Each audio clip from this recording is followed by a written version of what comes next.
एक बार की बात है, एक गांव में बंटी नाम का किसान अपनी पत्नी पुष्पा के साथ रहता था। आ गए खेत से? आज तो आपके कपड़े बहुत गंदे लग रहे हैं। हाँ, आज खेत में बहुत काम था। अब जल्दी से खाना लगा दो, बहुत तेज नींद आ रही है। रात में जब बंटी और पुष्पा सो रहे थे तो अचानक उन्हें किसी के दरवाजा खटखटाने की आवाज सुनाई दी। बाहर कोई गाना गा रहा था। अभी जिंदा हूँ तो जी लेने दो, भरी बारिश में पी लेने दो, शराब दो, दरवाजा खोलो, शराब दो। पुष्पा, आज क्या तुमने दरवाजा खुला छोड़ दिया? लगता है गांव में फिर वही देवदास चुड़ैल आई है। जल्दी जाओ, दरवाजा बंद करके आओ। पुष्पा उठकर दरवाजा चेक करने जाती है, लेकिन दरवाजा पहले ही बंद था। पुष्पा दरवाजे पर कान लगाकर सुनती है। पड़ोसी के घर से चुड़ैल की भयानक आवाज आ रही थी। लगता है पड़ोसी ने अपना दरवाजा खुला छोड़ दिया था। चुड़ैल उन्हीं के घर में घुस गई है। मुझे तो समझ नहीं आता कि हम चुड़ैल की समस्या से कब मुक्त हो पाएंगे। सरपंच जी कुछ करते ही नहीं। तभी अचानक चुड़ैल बंटी के घर का ही दरवाजा खटखटाने लगती है। दरवाजा खोल, शराब दे। देख, तेरे पड़ोसी ने शराब नहीं दी और मेरे कहने पर नाच करके नहीं दिखाया। मैंने उसकी गर्दन काट दी। अब जल्दी आ और शराब दे। पुष्पा, अब क्या होगा? ये चुड़ैल तो हमारे घर आ गई। अब डरिए मत, मैंने एक शराब की बोतल इमरजेंसी के लिए खरीद कर रखी थी। पुष्पा दरवाजे के नीचे से शराब की बोतल खिसका देती है। तब चुड़ैल बोतल लेकर चली जाती है। सुबह बंटी के पड़ोस के घर में मातम छाया हुआ था। चुड़ैल ने मेरे बेटे और बहू को मार डाला। अब कौन मुझे न्याय दिलाएगा? वो नाश पिटी चुड़ैल मेरे बेटे बहू को खा गए। बंटी और गांव के कुछ आदमी सरपंच के पास जाते हैं। सरपंच जी, आप कुछ करते क्यों नहीं? ऐसे कब तक हम उस देवदास चुड़ैल का अत्याचार सहते रहेंगे? गांव के लोगों को अपने अपने घर शराब की बोतलें रखनी पड़ती हैं। हमारे घर में खाने के लिए नहीं है, हम शराब की बोतल कैसे खरीदें? चिंता मत करो, आज रात उस चुड़ैल को हम मार डालेंगे। सब लोग रात में 12 बजे अपनी अपनी मशालें जलाकर चौपाल पर इकट्ठा हो जाना।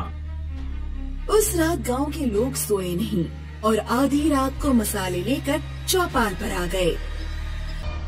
अभी तो भूतनी आई भी नहीं, अभी से तुम्हारी पतलून गीली होती जा रही है। गांव के लोग डरते डरते आकृति की तरफ बढ़ते हैं। अरे, ये तो चुड़ैल नहीं, ये तो गांव का शराबी भोला है। तभी कहीं दूर से किसी औरत के चीखने की आवाज आती है। बचाओ, बचाओ! गांव वाले जहां से आवाज आ रही थी उस दिशा में दौड़ते हैं। चुड़ैल ने 2 औरतों की गर्दन पकड़ रखी थी। नाच कर दिखाओ। हमें नाचना नहीं आता, हमें छोड़ दो, हमें छोड़ दो। नाच कर दिखाओ वरना गला घोट दूंगी। हमें क्या करना चाहिए? क्या पूरे घर को आग लगा दें? नहीं, घर के अंदर 2 औरतें भी हैं। अगर हमने पूरे घर को आग लगाई तो वो दोनों भी मारी जाएंगी। ऐसा करते हैं, पहले हम उस चुड़ैल को डराते हैं। सुनो चुड़ैल, यहाँ से चली जाओ वरना हम घर में आग लगा देंगे और तुम जलकर राख हो जाओगी। लगा दो आग। मेरी जिंदगी में तो 40 साल पहले ही आग लग चुकी है। ऐसा कहकर चुड़ैल उन औरतों को छोड़कर गायब हो जाती है। काका, 40 साल पहले इस गांव में जो घटनाएं हुई हैं, हमें उनके बारे में पता करना चाहिए। शायद उस चुड़ैल के बारे में कुछ पता लग जाए।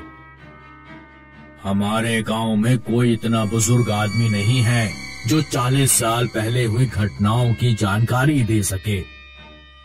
काका, पड़ोस के गांव में एक 100 साल से ऊपर का आदमी रहता है, शायद वो कुछ जानता हो। बंटी और सरपंच उस बुजुर्ग आदमी से मिलने जाते हैं। वो बुजुर्ग आदमी को देवदास चुड़ैल के बारे में सारी बात बताते हैं। देवदास चुड़ैल, हाँ, मुझे याद आया। 40 साल पहले की बात है। गांव में श्यामदास नाम का एक बहुत अमीर जमींदार रहता था। उसकी बेटी एक नीची जाति के लड़के से प्यार करती थी। जब जमींदार को ये बात पता लगी तो उस जमींदार ने लड़के को मरवा दिया, क्योंकि अगर जमींदार की लड़की नीची जाति के लड़के से शादी कर लेती तो जमींदार की नाक कट जाती। लड़के के मरने के बाद वो लड़की शराबी बन गई, गली गली भटकने लगी और फिर कहीं गायब हो गई। किसी को नहीं पता वो कहाँ गई। जमींदार भी गांव छोड़कर चला गया। मुझे लगता है ये उसी लड़की की आत्मा है जो चुड़ैल बनकर तुम लोगों को परेशान कर रही है। वो चुड़ैल प्रेम की भूखी है, उससे प्यार से बात करो। काका, आज रात मैं अकेले ही चुड़ैल से बात करूंगा। हालांकि मुझे डर लग रहा है, लेकिन फिर भी मैं ये काम करूंगा। बंटी उस रात अकेला ही चौपाल पर बैठा रहा। फिर चुड़ैल उसके पास आई। मैं तुमसे नहीं डरता, मुझे तुम्हारे बारे में सब कुछ पता लग गया है। तुम्हारे साथ जो कुछ भी हुआ उसका मुझे बहुत अफसोस है, लेकिन उसके लिए हम गांव वालों को परेशान मत करो। गांव में कोई भी लड़का या लड़की किसी से भी प्रेम करेगा तो हम उनकी शादी कराएंगे। हम अपने गांव में जाति भेद भी नहीं रहने देंगे। अगर दो लोग आपस में प्रेम करते होंगे तो उनकी जाति देखे बिना उनकी शादी कराई जाएगी। काश 40 साल पहले भी लोग इतने ही समझदार होते तो मुझे चुड़ैल बनकर इस तरफ भटकना नहीं पड़ता। तुम एक अच्छे इंसान लगते हो। मैं तुम पर भरोसा करके इस गांव से जा रही हूँ। ध्यान रखना, जैसी मेरी हालत हुई है वैसी किसी और की ना हो। ऐसा कहकर चुड़ैल गांव से हमेशा के लिए गायब हो जाती है।